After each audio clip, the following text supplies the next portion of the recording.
Hello guys, स्वागत है आपका हर बार की तरह एक और वीकेंड स्पेशल वीडियो में। जहां पे ये वीक हमारा काफी इंपॉर्टेंट वीक था, जो कि इलेक्शन रिजल्ट के जस्ट पहले हमें देखने को मिल रहा था। तो किस तरह से कंप्लीट काम होता हुआ नजर आया पूरे वीक में, क्या क्या इंपॉर्टेंट पॉइंट्स ऐसे निकल के आ रहे हैं जो आगे भी हमारे ट्रेडिंग में काफी काम आ सकते हैं, उनको हम डिस्कस करने वाले हैं। साथ ही साथ कहां पे हमें मार्केट में ट्रैपिंग देखने को मिली, जहां पे लोगों के स्टॉप लॉस हिट होते हुए नजर आए, उन बातों को भी हम डिस्कस करने वाले हैं, जिससे कि आगे हमारे कोई स्टॉप लॉस हिट ना हो। और इसी के साथ जो भी लोग हमारे साथ नए जुड़े हैं उनको बताना चाहूंगा, वीकेंड स्पेशल वीडियो की कंप्लीट सीरीज चलती हुई जा रही है, जहां पे 4-5 वीडियोस ऑलरेडी इसमें आ चुकी हैं। हर वीकेंड पे हम एक वीडियो को डिस्कस करते हैं। सो काफी पावर पैक वीडियो होने वाला है, जहां पे आपको बहुत सारा एक्सपीरियंस एंड बहुत सारी नॉलेज मिलने वाली है। ध्यान से पूरी वीडियो को अगर आप देखते हैं तो चलिए सीधा वीडियो को शुरू करते हैं। सबसे पहले हम लोग डिस्कशन स्टार्ट करते हैं बैंक निफ्टी के चार्ट से। 5 मिनट टाइम फ्रेम पे हम यहां पे बात कर रहे हैं। जैसा कि ये हमारा चार्ट है मंडे का, तो मंडे के लिए फॉर एग्जांपल हमें प्रिपरेशन करनी है, प्लान प्रिपेयर करना है, तो एक दिन पहले का या थोड़ा पीछे का चार्ट हमें देखना पड़ेगा कि किस तरह से प्राइस मूव करता हुआ आ रहा है। सबसे पहले यहां पे जैसे फ्राइडे का या उसके पहले का चार्ट अगर हम देखते हैं, तो यहां पे मार्केट कंटिन्यूअस ऊपर की साइड पे मूव करता हुआ आ रहा है। जैसा आप देख सकते हैं, वन वे यहां पे बायर्स को प्रॉफिट चलता हुआ जा रहा है। इवन जो यहां से लास्ट डे पे भी फ्राइडे को भी बाय करें, उनको भी काफी अच्छा प्रॉफिट देखने को मिल रहा है। तो इनको हम जब भी टारगेट कर सकते हैं, या तो मार्केट फ्लैट खुल के इमीडिएटली नीचे निकले, या फिर डायरेक्टली गैप डाउन खुलता है, तो वो हमारे लिए और भी अच्छा हो जाता है। अगर मार्केट लेट सपोज वापस से गैप अप खुल जाता है, जैसा कि मंडे को हमें देखने को मिला, तो उस केस में हमने यही प्लान किया था कि मार्केट अगर गैप अप खुलता है तो हमें 10 से 15 मिनट वेट करना है कि क्या मार्केट इनको टारगेट करने नीचे जाता है या फिर नहीं।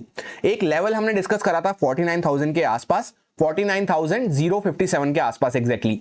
तो हमने यही प्लान किया था कि अगर मार्केट 10-15 मिनट हमें रुक के देखना है, इसके नीचे जाता है, तभी यहां पे जो बायर्स वगैरह बैठे हैं इनको मार्केट टारगेट कर पाएगा। ऐसा इस वजह से होता है क्योंकि नीचे से जो बायर्स बैठे हैं उनको तो काफी अच्छा प्रॉफिट चल रहा है, यहां से भी जो बायर्स बैठे हैं उनको अच्छा प्रॉफिट चल रहा था, थोड़ा बहुत प्रॉफिट चल रहा था, गैप अप में उनका प्रॉफिट बढ़ गया होगा। तो उनको अगर मार्केट टारगेट करने जाता है तो पहले कुछ नीचे निकले, तभी उनकी पोजीशन एग्जिट होना चालू होगी। फिर वहां पे एक चेन रिएक्शन हमें देखने को मिलता है, जहां पे ये सारे बायर्स यहां पे एग्जिट करते हुए नजर आते। एग्जैक्टली यही बात मैंने आपसे एनालिसिस के टाइम शेयर करी थी, जब हम वीकली एनालिसिस डिस्कस कर रहे थे कि मार्केट अगर गैप अप खुलता है तो इनको भी प्रॉफिट चलना चालू हो जाएगा। तो उस केस में 10-15 मिनट रुक के अगर मार्केट नीचे निकल रहा है, तभी हमें काम करना है सेल साइड पे। अदरवाइज मार्केट यहां पे जैसा हमने डिस्कस भी करा था लास्ट के वीकेंड स्पेशल वीडियो में, कि यहां पे हमें एक अच्छी न्यूज देखने को मिली है, उस वजह से बैंक निफ्टी भगता हुआ जा रहा है।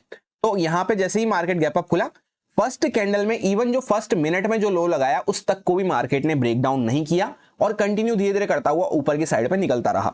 और जब हम वीकली एनालिसिस कर रहे थे, तभी मैंने आपसे ये बात शेयर कर दी थी कि आने वाले कुछ दिनों के लिए, जब तक इलेक्शन के रिजल्ट खत्म नहीं हो जाते हैं, हम टेक्निकली भी ऐसे एरिया में आ चुके हैं जहां पे हमें जिगजैग वॉलिटिलिटी देखने को मिल सकती है। और सेंटिमेंटल वाइज भी यहां पे इलेक्शन आने वाले हैं, तो चाहे हमें बाय करना हो चाहे हमें सेल करना हो, कुछ दिनों के लिए अगर हम क्वांटिटी को कम कर लेते हैं तो हमारे लिए अच्छा हो जाता है। वीक स्टार्ट होने से पहले ही ये बात मैंने आपसे शेयर कर दी थी। उसी वजह से आप देख सकते हैं मंडे को भी मार्केट ऊपर निकला और वापस इमीडिएटली पूरा रिवर्स कर दिया। एक कंप्लीट वॉलेटाइल डे हमें देखने को मिला। और ऊपर क्यों निकला वो भी हमने डिस्कस कर लिया, क्योंकि यहां पे बायर्स के स्टॉप लॉस हम टारगेट नहीं कर सकते थे, नीचे के बायर्स को तो काफी अच्छा प्रॉफिट चल रहा था। सो एक्जैक्टली मार्केट 49,666 जो हमारा इंपॉर्टेंट रेजिस्टेंस था, 3-4 वीक से हम इस लेवल को डिस्कस करते हुए आ रहे हैं, वीकली टाइम फ्रेम पे, डेली टाइम फ्रेम पे, वहीं से मार्केट एक्जैक्टली रिवर्स करता हुआ नजर आया। और जो ये पूरा दिन भर का गेम था, ये मार्केट ने खत्म कर दिया एकदम। अब मंडे के चार्ट को देखते हुए एक इंपॉर्टेंट पॉइंट हमें यहां पे समझ में आ रहा है, जो आगे भी हमारे काफी काम आ सकता है, कि लेट सपोज यहां पे एक पार्टी को काफी अच्छा प्रॉफिट चलता हुआ जा रहा है, बायर्स को काफी अच्छा प्रॉफिट चलता हुआ जा रहा है। लास्ट वीकेंड स्पेशल वीडियो में भी एक पॉइंट मैंने आपको शेयर किया था कि जिस पार्टी को अच्छा प्रॉफिट चलता हुआ जा रहा है, उसी के साइड पे जब फेवरेबल कंडीशन बने, तब वहां पे हमें काम करने पे फोकस करना चाहिए। ये बात हमने डिस्कस करी थी कि एक पार्टी काफी अच्छे प्रॉफिट में है, बायर्स काफी अच्छे प्रॉफिट में है, सेलर्स के स्टॉप लॉस अगर नहीं भी हैं, तो भी जो पार्टी प्रॉफिट में बैठी हुई है उसके साइड पे हमें काम करने में फोकस करना चाहिए। भले ही मार्केट बीच बीच में कोई स्टॉप लॉस क्रिएट करता है, तो भी हमारे लिए बेस्ट वो हो जाता है कि जो पार्टी प्रॉफिट में है उसके साइड पे हम काम करने की कोशिश करें। और इस चीज को हमें कब तक फॉलो करते हुए चलना है, जब तक कि जो पार्टी यहां पे बैठी हुई है प्रॉफिट में, वो ही अपना प्रॉफिट बुक करना चालू नहीं कर देती है। जैसा अभी तक हमें क्या देखने को मिल रहा था, छोटे छोटे सेलिंग के मूव होते हुए नजर आ रहे थे, तो यहां पे किसी को भी खतरा नहीं बढ़ रहा था। एक बार सर्टेन इंपॉर्टेंट रेजिस्टेंस लेवल जो हमने डिस्कस कर रखा था, उसके पास जाके यहां पे एक तेजी की सेलिंग हमें देखने को मिली है, यानी किसी ना किसी बड़े बायर ने यहां पे प्रॉफिट बुक करना चालू कर दिया है। तब जाके फिर हमें कॉशियस हो जाना है, थोड़ा न्यूट्रल माइंडसेट में आ जाना है कि जब तक मार्केट इस रेजिस्टेंस को क्रॉस करके ऊपर नहीं जाता है, यानी कि ये जो यहां पे प्रॉफिट बुकिंग करना चालू करा है बायर ने, कोई बड़े पार्टी ने, कोई बड़े फंड हाउस ने यहां पे प्रॉफिट बुकिंग करना चालू करा है, सेलिंग करना चालू करा है, तो जब तक मार्केट इसके ऊपर क्रॉस नहीं करता है तब तक हम अग्रेसिव होकर बाइंग के बारे में तो नहीं सोच सकते। सो ये इंपॉर्टेंट पॉइंट को हमें ध्यान रखना है मंडे के चार्ट को देखते हुए। और ऐसा नहीं है कि यहाँ पे चार्ट गिर गया उसके बाद थोड़ा नीचे आ गया तो मैं आपके साथ ये बात डिस्कस कर रहा हूं। एनालिसिस वीडियोस अगर आप चेकआउट करेंगे तब हमने पहले से ही ये बात डिस्कस कर रखी है। इवन यहाँ पे खड़े थे 2-3 वीक पहले खड़े थे तब भी हमने ये बात डिस्कस कर रखी थी कि 49,666 के ऊपर ही मार्केट एक नई रैली के लिए रेडी हो पाएगा, क्योंकि एक यहाँ पे पीछे का भी हमारा ये इंपॉर्टेंट रेजिस्टेंस लेवल था। पीछे के चार्ट से ये लेवल निकाला गया था जहां से पहले भी सेलर्स एक्टिवेट होते हुए नजर आए थे। अब फॉर एग्जांपल ट्यूसडे के लिए हमें प्लान प्रिपेयर करना है तो क्या बातों का हमें ध्यान रखना होगा। सबसे पहले एक तो कांस्टेंट बात हो जाती है कि फिन निफ्टी की एक्सपायरी रहती है जो कि मोस्टली साइडवेज हमें देखने को मिलती है। दूसरा, टेक्निकली हमें यहाँ पे क्या देखने को मिल रहा है कि एक अच्छी सेलिंग हुई है, उसके बाद एक बड़ी सी डोजी कैंडल यहाँ पे बनती हुई नजर आ रही है जिसके बीच में हम यहाँ पे एकदम सेंटर में क्लोज करे हैं। तो टेक्निकली भी हमें क्या इंडिकेट होता है कि हम यहाँ पे बीच में खड़े हैं तो मार्केट साइडवेज हो सकता है। दो बातें यहाँ पे टिक होगी, दोनों बातें कह रही है साइडवेज। तीसरी बात यहाँ पे क्या हो जाती है कि मार्केट साइकिल के अकॉर्डिंग, ये बात मैंने आपको कई बार शेयर कर रखी है कि जब मार्केट साइकिल चलती है तो एक ट्रेंडी फेस आता है, उसके बाद एक वॉलेटाइल फेस आता है जहां पे बड़े बड़े दोनों साइड के मूव होते हुए नजर आते हैं, उसके बाद तीसरा फेस आता है जहां पे मार्केट थोड़ा सा साइडवेज होता हुआ नजर आता है। ये जो मार्केट ने वॉलिटिलिटी करी है इसको थोड़ा सा श्रिंक करता हुआ नजर आता है। इस तरह से 3 फेस में मार्केट साइकिल चलती है। तो एक यहाँ पर ट्रेंडी मूव हो चुका है, नीचे से काफी अच्छा बायर्स मूव करते हुए आ रहे हैं। उसके बाद यहाँ पे मंडे को वॉलिटिलिटी हो चुकी है, दोनों साइड के काफी बड़े बड़े मूव हो चुके हैं। तो यूं भी अगर ट्यूसडे के लिए हम प्लान प्रिपेयर कर रहे हैं तो हमें थोड़ा सा साइडवेज मार्केट एक्सपेक्ट करते हुए चलना चाहिए, छोटी रेंज में जिगजैग होती हुई एक्सपेक्ट करनी चाहिए। तो तीनों ही पॉइंट हमें क्या सिग्निफाई कर रहे हैं कि यहाँ पे मार्केट थोड़ा सा चॉपी बना रह सकता है। तो ये था हमारा ट्यूसडे का पूरा चार्ट। अब फॉर एग्जांपल वेडनेसडे के लिए हमें प्लान प्रिपेयर करना है तो किन बातों का हमें ध्यान रखना होगा। पीछे के चार्ट को अगर हम देखते हैं तो यहाँ पे आपको क्या देखने को मिल रहा है, इस जोन के आसपास कंटिन्यूअसली जो पहले हमारा रेजिस्टेंस बना हुआ था, ये हमारा यहाँ पे रेजिस्टेंस बना हुआ था, अब मार्केट इसके आसपास 4 बार ऑलरेडी सपोर्ट ले चुका है। तो मैंने आपसे प्लान ये शेयर किया था कि अगर मार्केट यहां से कुछ नीचे निकलना चालू करता है तो एक सेलिंग का प्रेशर हमें देखने को मिल सकता है जिसमें टारगेट हमें छोटे प्लान करते हुए या फिर एटलीस्ट ट्रेल करते हुए चलने की जरूरत रहेगी। अब यहाँ पे इंपॉर्टेंट पॉइंट क्या हो जाता है, ये बात मैंने आपको पहले भी कई बार बता रखी है कि जब एक सर्टेन लेवल के आसपास बार बार मार्केट सपोर्ट ले रहा है तो भले ही यहां से प्राइस ऊपर जाना भी होगा तो पहले इन बायर्स को यहां पे हटाएगा जिनको सबको दिख रहा है कि ये सपोर्ट है, क्योंकि 4 बार के बाद सबको दिखने लग जाता है कि ये सपोर्ट है।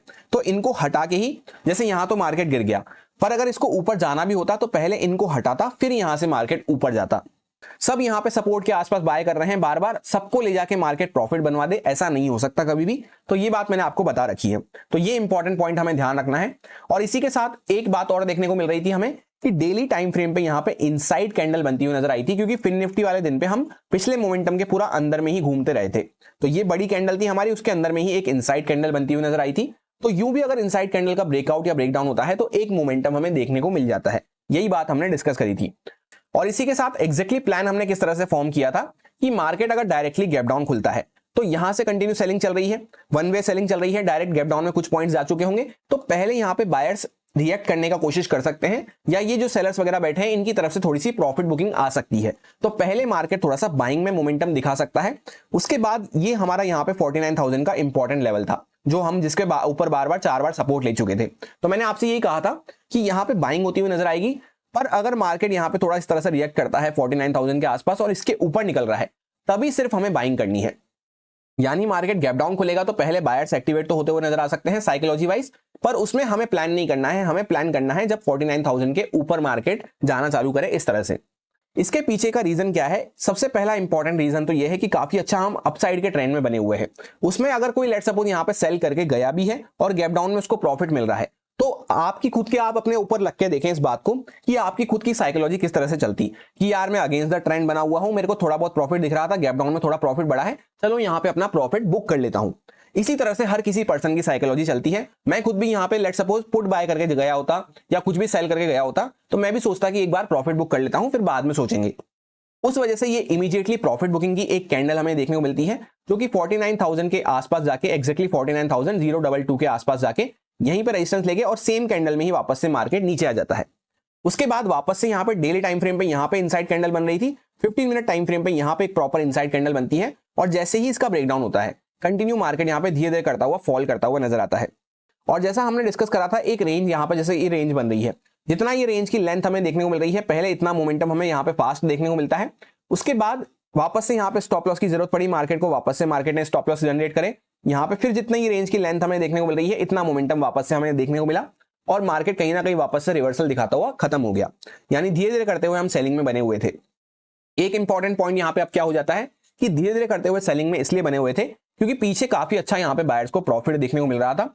तो जो यहाँ पे बायर्स के हाथ से लॉस हम नहीं करवा सकते, वो धीरे धीरे करते हुए पहले यहाँ पे जैसे किसी ने यहाँ पे बाय करा तो वो निकला होगा, फिर थोड़ा मार्केट नीचे आया तो नीचे वाले बायर्स निकले होंगे। तो यहाँ पे इस तरह से मार्केट रुकता रुकाता अपने हिसाब से लोग यहाँ पे कट डाउन कर रहे हैं। तो ये हमें कंप्लीट वेडनेसडे का चार्ट देखने को मिला। अब इंपॉर्टेंट पॉइंटर्स को डिस्कस करते करते बीच में आपकी कुछ क्वेरीज को भी मैं पिक करता हुआ जाऊंगा, जिस रिगार्डिंग आप में से मैक्सिमम लोगों के कमेंट्स आ रहे थे। कुछ बातें ऐसी होती हैं जो कमेंट्स में मैं आपको रिप्लाई नहीं कर सकता, तो उसका वीडियो में आपको आंसर करता हुआ जाऊंगा। अगर आपकी भी कोई क्वेरीज रहती हैं तो आप कमेंट करके बता सकते हैं, नेक्स्ट वीकेंड स्पेशल वीडियो में हम उसको लेने की कोशिश करेंगे। सबसे पहली क्वेरी तो ये आ रही थी कि बहुत सारे लोगों का ये कहना था कि इलेक्शन वाला जो वीक आने वाला है, वहां से लेकर इलेक्शन रिजल्ट जब आएंगे वो वाला वीक और 2-3 वीक तक हम यहाँ पे मार्केट से सीधा गायब हो जाएंगे, हम यहाँ पे दिखने वाले भी नहीं है। यानी 2-3 वीक हम बिल्कुल भी काम करने वाले नहीं है। पर ये आपकी सबसे बड़ी मिस्टेक रहेगी। एटलीस्ट आप ट्रेड ना भी करना चाहें क्योंकि प्रीमियम काफी महंगे चल रहे हैं, तो कैपिटल काफी ज्यादा लग रही है। 10 से 12 हजार में एक लॉट हमारा बाय हो रहा है बैंक निफ्टी का। अगर हम एट द मनी की भी बात करते हैं तो 10 से 12 हजार रुपए आराम से लग रहे हैं। ऐसे टाइम पे भले ही आपकी कैपिटल छोटी है, आप ट्रेड नहीं करना चाहते, फिर भी आपको मार्केट को ट्रैक करना चाहिए क्योंकि लाइफ टाइम एक्सपीरियंस आपको यहां से मिलने वाला है। अगले इलेक्शन जो होंगे 5 साल बाद होने वाले हैं और उसमें भी जैसा ये स्पेशल इलेक्शन ईयर है जहां पे यूएस मार्केट के भी सेम टाइम पे इलेक्शन है, तो ये अपॉर्चुनिटी आपको पता नहीं कब मिलेगी आगे जाके। तो फिर भी आपको एक्सपीरियंस गेन करने के लिए, क्योंकि प्रॉफिट ही सब कुछ नहीं होता, एक्सपीरियंस अगर आप गेन करते हुए चलेंगे तो आगे भी किस तरह से इवेंट चलते हैं वो सब आपको समझ में आएगा, वो सब आपको आइडिया रहेगा। सो मेन वाले चैनल पे जो मैंने आपको इलेक्शन वाली वीडियो अपलोड करी थी उसमें भी एंड में मैंने आपको यही प्रो टिप शेयर करी थी। जिन्होंने वीडियो को एंड तक देखा होगा उनको ये बात पता है कि ये हमारे लिए एक ऐसा गोल्डन चांस होने वाला है जो काफी अच्छा एक्सपीरियंस हमें दे सकता है। तो एटलीस्ट हम एक्सपीरियंस को ग्रैब करते हुए चल सकते हैं कि किस तरह से इवेंट परफॉर्म करता हुआ नजर आ रहा है। तो इन शॉर्ट एक लाइन में हम ऐसा समझ सकते हैं कि मार्केट से भागने की हमें जरूरत नहीं है। हम चाहे तो क्वांटिटीज कम करते हुए काम कर सकते हैं या फिर वेट एंड वॉच करते हुए सिर्फ मार्केट को ट्रैक कर सकते हैं कि कैसे यहाँ पे एक वीक पहले का यहाँ पे काम होता हुआ नजर आया, इलेक्शन वाले वीक पे किस तरह से काम होता है, उसके बाद किस तरह से काम होता है। ये सब हमारे लिए एक गोल्डन चांस वाली बात होने वाली है एक्सपीरियंस गेन करने के हिसाब से। अब आगे चलते हैं थर्सडे के चार्ट पे। तो फॉर एग्जांपल थर्सडे के लिए हमें प्लान प्रिपेयर करना है, तो वेडनेसडे का चार्ट या उसके पीछे का चार्ट अगर हम देखते हैं तो यहाँ पे क्या होता हुआ नजर आ रहा है कि पहले एक बाइंग का अच्छा मोमेंटम हुआ अपसाइड पे, यहां से लेकर यहां तक एक अपसाइड पे मोमेंटम हुआ और ऊपर से काफी अच्छी सेलिंग भी होती हुई नजर आ रही है। तो कहीं ना कहीं हम एकदम सेंटर में आ चुके हैं। सेंटर का एरिया जो रहता है वो सबसे ज्यादा जिगजैग वाला, सबसे ज्यादा वॉल्टिलिटी वाला रहता है। इसी के साथ जैसा हमने वीक स्टार्ट होने से पहले ही वीकली एनालिसिस में ये बात कर ली थी कि ये वीक तो काफी ज्यादा वॉलेटाइल वाला रहने वाला है, जहां पे टेक्निकली और सेंटिमेंटल इमोशनल वाइज हर तरह से हम यहाँ पे वॉलेटिलिटी एक्सपेक्ट करते हुए चल रहे हैं और उसमें भी बीच में आ चुके हैं। तो यहाँ पे हमें क्या प्लान करना होगा वॉलेटिलिटी के लिए, ज्यादा बड़े टारगेट्स हम प्लान करते हुए नहीं चल सकते क्योंकि यहाँ पे इस टाइप के जब मोमेंटम हो जाते हैं तो ऊपर से यहाँ पे कॉल सेलर्स बैठना चालू कर देते हैं हर स्ट्राइक प्राइस के आसपास से, नीचे से यहाँ पे ऑलरेडी पुट सेलर्स बैठे हुए हैं। तो ये तो हो गया हमारा इंपॉर्टेंट पॉइंट कि जिसको देखते हुए हम यहाँ पे वॉलेटिलिटी एक्सपेक्ट करते हुए चल सकते हैं। इसी के साथ मैंने आपको ये बात भी शेयर करी थी कि अगर हम फिबोनाची रिट्रेसमेंट लेवल्स को लगा के चेकआउट करते हैं, ये जो पूरा यहाँ पे नीचे से लेकर ऊपर का अपसाइड का मोमेंटम हुआ है, तो इसका जो एक्जैक्टली 0.61 का गोल्डन जोन आने वाला है वो 290 के लेवल के आसपास आने वाला है। जैसा आप देख सकते हैं 297 के आसपास यहाँ पे हमें देखने को मिल रहा है। तो ये जो पूरा जोन हो जाता है ये डू और डाई वाला एरिया हो जाता है। अगर मार्केट यहीं पे संभल के ऊपर निकलना चालू करता है तब तो यहाँ पे ये ट्रेंड जो है कंटिन्यू रहेगा।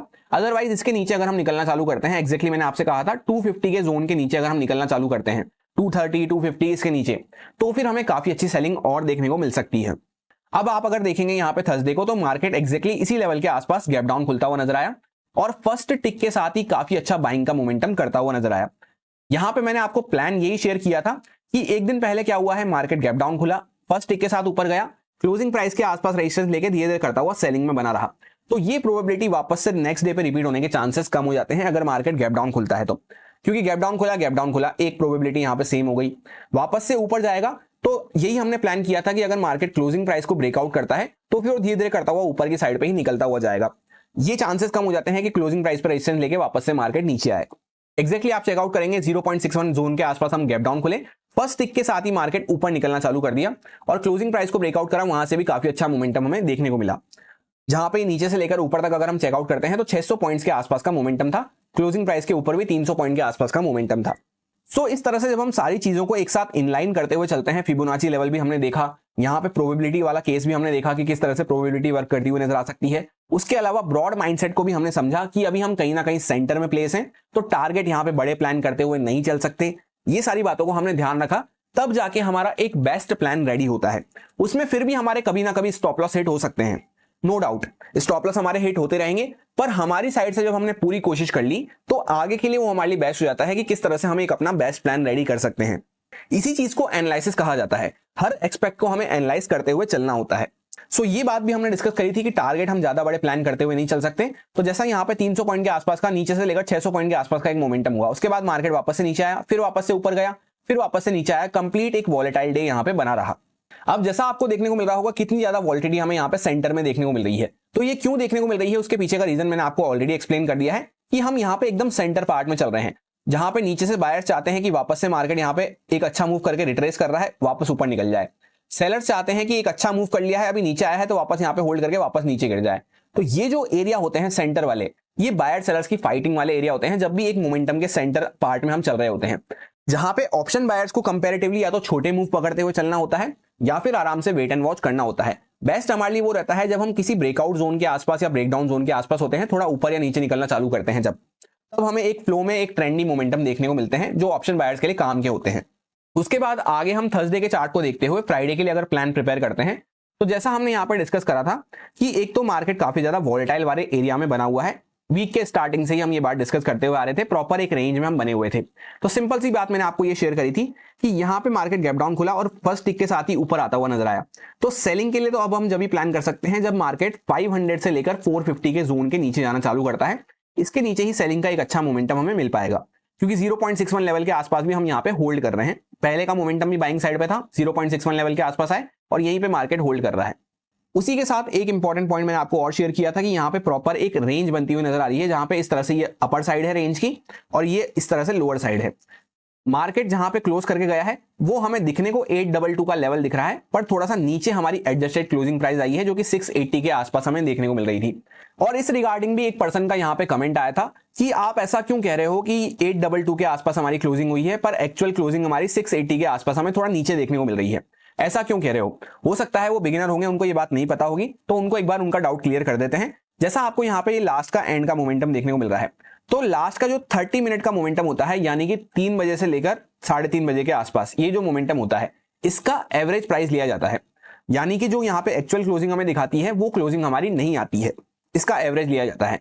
तो यहां से यहां तक एक अच्छा मोमेंटम हुआ तो इसका एवरेज जो आएगा वो थोड़ा सा नीचे निकल के आएगा, तो थोड़ी सी नीचे हमारी एक्चुअल क्लोजिंग प्राइस आई थी। वहीं पे सपोज करते हैं 3 से 3:30 बजे के आसपास मार्केट गिरता हुआ आ रहा है, तो उसकी एवरेज क्लोजिंग प्राइस क्या आएगी, थोड़ा सा ऊपर आएगी। तो जहां पे ये हमें दिखा रहा है यहाँ पे एक्चुअल क्लोजिंग प्राइस कभी कभी नहीं आती है। सो इस बात को ध्यान रखते हुए मैंने आपसे यही कहा था कि अगर हम इस जोन में कहीं पे यहाँ पे ओपन होते हैं इस एरिया के आसपास, तो ये हमारे लिए एक गैप अप ओपनिंग होगी। भले ही हम यहाँ पे जहां पे चार्ट दिखा रहा है इसके आसपास भी कहीं पे ओपन होते हैं, तो भी ये हमारे लिए एक गैप अप ओपनिंग होगी। एक्चुअली क्लोजिंग हमने यहाँ पे 680 के आसपास करी है और प्लान मैंने आपको यही शेयर किया था कि इस जोन के आसपास अगर हम ओपन होते हैं तो यहाँ पे मार्केट एंड में बाइंग का मोमेंटम करता हुआ क्लोज हुआ है, एडजस्टेड क्लोजिंग प्राइस 680 के आसपास आई है, वापस से यहीं कहीं पे ओपन होते हैं तो बाइंग का मोमेंटम ही हमारा कंटिन्यू रह सकता है। और एग्जैक्टली आप चेकआउट कर सकते हैं मार्केट उसी जोन के आसपास खुला और बाइंग का मोमेंटम कंटिन्यू रहा। अब यहाँ पे हुआ क्या कि मार्केट एक्चुअल क्लोजिंग यहाँ पे 680 के आसपास करा था, तो 680 से लेकर यहाँ पे 49,088 के आसपास यहाँ तक का एक मोमेंटम करने के बाद फिर मार्केट के जब ये लिक्विडिटी वगैरह खत्म हो गई तब मार्केट वापस से एक रिट्रेसमेंट करता हुआ नजर आया।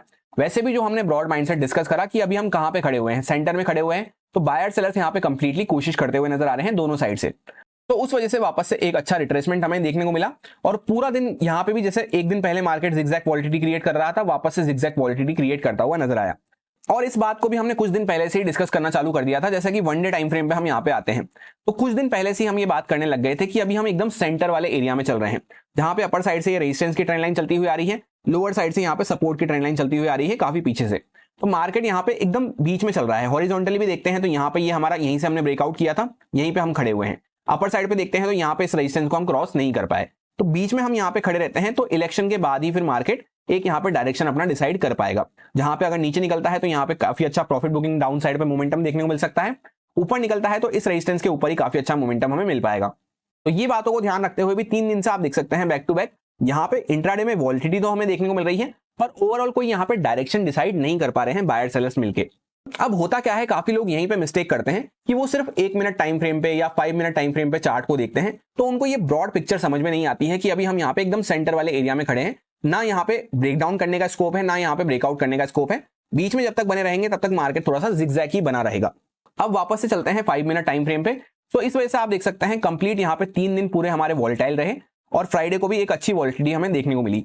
अब फ्राइडे के चार्ट को देखते हुए मंडे के लिए मेरा किस तरह से प्लान बन रहा है बैंक निफ्टी में और निफ्टी 50 में, उसका एनालिसिस मैं आपको कल तक अपलोड कर दूंगा, तो आप चाहें तो चेकआउट कर सकते हैं। मंडे के लिए हम वहां पे प्लान डिस्कस करेंगे और साथ ही साथ इलेक्शन के ऊपर अगर आपने अभी तक वीडियो चेकआउट नहीं करी है तो कर सकते हैं, मेन वाले चैनल पे वो पड़ी हुई है। काफी सारे लर्निंग पॉइंट्स आपको वहां से मिल जाएंगे, बहुत अच्छे डेटा को हमने वहां पे एनालिसिस किया है। और एक्चुअली इलेक्शन डे पे मेरा किस तरह से प्लान बनता है ट्रेडिंग के लिए, वो मैं आपको एक दिन पहले एनालिसिस वाली वीडियो में ही शेयर कर दूंगा। सो होपफुली इस वीडियो से आपको कुछ ना कुछ इंपॉर्टेंट पॉइंट्स, लर्निंग पॉइंट्स सीखने को जरूर मिले होंगे। अगर अच्छा लगा हो वीडियो तो लाइक और कमेंट करके अप्रिशिएट कर सकते हैं। कुछ आपका फीडबैक हो, क्वेरी हो तो वो भी आप कमेंट करके बता सकते हैं। नेक्स्ट वीडियो में हम क्वेरी लेने का कोशिश करेंगे आपकी। इस वीडियो में फिलहाल इतना ही, मिलते हैं किसी नेक्स्ट वीडियो में। Thank you.